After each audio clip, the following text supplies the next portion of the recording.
O Vasco da Gama está no centro de uma temporada cheia de desafios e, infelizmente, um dos maiores destaques até o momento não é a qualidade do time dentro de campo, mas sim a falta de investimentos. O clube carioca é um dos 4 times da Série A que menos investiu durante a janela de transferências de 2025. Quando olhamos para os outros clubes da elite do futebol brasileiro, a situação do Vasco parece cada vez mais delicada. Enquanto grandes equipes como Flamengo, Palmeiras, Atlético Mineiro e outros fazem investimentos milionários para reforçar seus elencos, o Vasco segue apostando em uma estratégia de contratações sem custos financeiros. O time cruzmaltino foi um dos poucos a trazer jogadores para o elenco sem pagar nenhuma quantia por isso. O Vasco contratou 5 atletas para a temporada, mas todos vieram sem custos de transferência. Este é um movimento que chama a atenção, pois é algo relativamente raro no futebol brasileiro, onde o mercado de transferências costuma ser muito ativo e com grandes valores envolvidos. Porém, a verdade é que essa movimentação sem investimentos não é exclusiva do Vasco. Outros clubes também optaram por essa estratégia, como o Juventude, o Mirassol e o São Paulo, mas a situação do Vasco é mais complexa devido à sua história e à pressão de seus torcedores, que esperam mais do time. Apesar da grandeza do clube, o Vasco não conseguiu reforçar o seu elenco de maneira substancial, mesmo utilizando essa estratégia de contratar jogadores sem custos.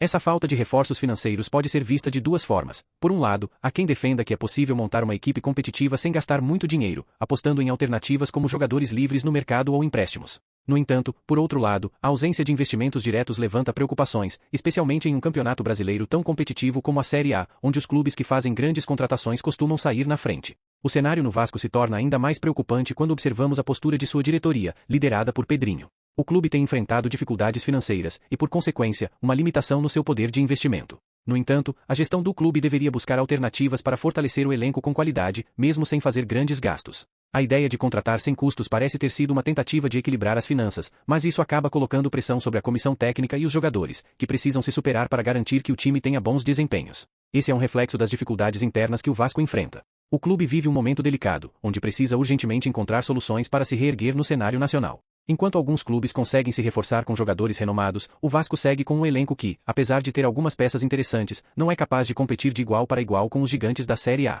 No futebol, o investimento em jogadores de qualidade costuma ser uma das principais chaves para o sucesso, e o Vasco, com sua estratégia de contratações sem custos, corre o risco de ficar para trás. O que torna essa situação ainda mais desafiadora para o Vasco é a falta de um planejamento a longo prazo claro. Contratar jogadores sem custo pode até ser uma solução pontual, mas o clube precisa de mais do que isso. Ele precisa de uma visão mais ampla, que inclua investimentos em infraestrutura, estrutura de base e até mesmo em scouting para identificar talentos promissores, que possam fazer a diferença dentro de campo. Além disso, o clube precisa de mais do que uma gestão financeira equilibrada. É preciso que o Vasco busque alternativas para fortalecer seu elenco com jogadores de qualidade que possam agregar imediatamente ao time. Essa ausência de reforços financeiros é um indicativo de que o clube ainda está se recuperando de anos de crise financeira e precisa de tempo para se reestruturar completamente. No entanto, os torcedores do Vasco não têm tempo a perder. A pressão por bons resultados é enorme, e o time precisa rapidamente começar a mostrar que, mesmo sem fazer grandes investimentos, pode brigar de igual para igual com as grandes equipes da Série A. Afinal, o Vasco tem uma torcida apaixonada, uma história rica e uma camisa que pesa muito, mas sem os reforços necessários, as perspectivas de sucesso podem ficar cada vez mais distantes.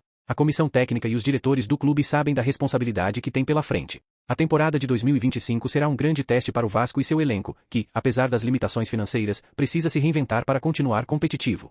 Os próximos meses serão decisivos para o futuro do clube. Como será possível montar um time forte e competitivo sem gastar muito? A chave pode estar em desenvolver jogadores da base, apostar em parcerias estratégicas e em jogadores que, embora não sejam os mais caros, possam agregar qualidade ao elenco. Em um campeonato brasileiro tão equilibrado e imprevisível, qualquer equipe que aposte em uma fórmula de sucesso diferente das grandes contratações terá que ser extremamente eficiente em todos os aspectos do jogo. Será que o Vasco conseguirá fazer isso? Só o tempo vai dizer. Mas, uma coisa é certa, a torcida cruzmaltina merece um time que honre sua história e se entregue em campo, independente dos investimentos financeiros. O futuro do Vasco dependerá da capacidade de sua diretoria e comissão técnica de transformar esse momento de dificuldades financeiras em uma oportunidade para mostrar que, com muito trabalho e dedicação, é possível seguir brigando por vitórias e conquistas, mesmo sem os investimentos pesados dos rivais.